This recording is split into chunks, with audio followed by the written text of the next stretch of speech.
tutti in fila al centro, tamponi. L'avvento del Green Pass sta mettendo a dura prova la sanità veneta e già si parla di uno stop alla gratuità del test.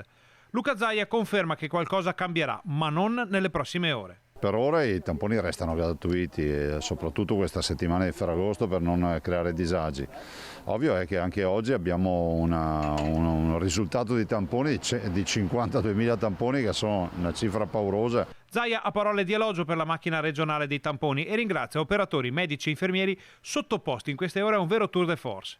Ma è chiaro che dopo Ferragosto la situazione sarà molto diversa dal punto di vista della gratuità. Elaboreremo un piano di sanità pubblica che definirà per molte categorie la gratuità e per altre no. A contribuire alla stabilità della situazione arriva una campagna vaccinale che marcia a ritmi altissimi. Nel rispetto delle idee di tutti, rispettando dal Vax al Novax, rispettando tutte le posizioni, però dico anche una cosa, che oggi non avremmo 182 persone ricoverate se non avessimo il 75% dei veneti che si sono fatti il vaccino. Comunque il vaccino è stato un grande fronte e ci permette di non chiudere, quindi quando vedi un vaccinato quantomeno sappi che ha contribuito non solo a tutelare la propria salute ma anche quella della comunità. Per quanto riguarda i controlli da parte delle forze dell'ordine in questa delicata fase dell'era Green Pass, Zaia fa un appello al buon senso. Ci vuole buon senso da parte di tutti noi e da parte anche di chi controlla. In questi primi giorni insomma un minimo di elasticità ci vuole, perché posso dire, se da un lato è vero che c'è chi ha il Green Pass, è altrettanto vero che c'è chi ha la vaccinazione e non riesce ad avere il Green Pass.